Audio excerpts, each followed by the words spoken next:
आपल्या लोकांची आपली वाहिनी एबीडी न्यूज मराठी। उल्हासनगर पूर्वेतील एका नामांकित इंग्रजी माध्यमांच्या शाळेत शिक्षकाने 7 वर्षाच्या मुलीचा शाळेच्या हद्दीत विनयभंग केल्याचा प्रकार उघड झालाय।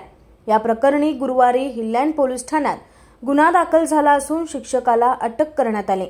न्यायालयाने शिक्षकाला 1 दिवसाची पोलीस कोठडी सुनावली आहे। उल्हासनगर पूर्वेतील एका नामांकित इंग्रजी माध्यमाच्या शाळेत इयत्ता 1ली कक्षात 7 वर्षाची मुलगी शिक्षण घेते। बदलापूर घटनेने सतर्क झालेल्या एका मुलीच्या पालकाने गणेशोत्सवाच्या सुट्टीत मुलीला बोलते केले असता शिक्षक चुकीच्या ठिकाणी स्पर्श करीत असल्याचे मुलीने सांगितले।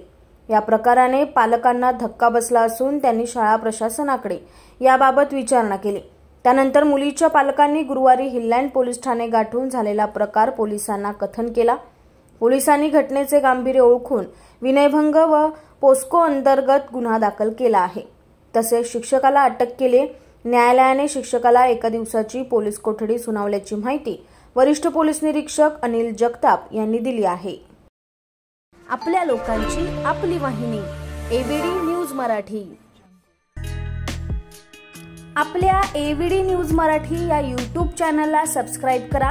तसेच तुमच्या आजूबाजूच्या परिसरात घडणाऱ्या घटना आमच्यापर्यंत पोहोचवण्यासाठी व जाहिरातीसाठी एबीडी न्यूज मराठीला संपर्क साधा।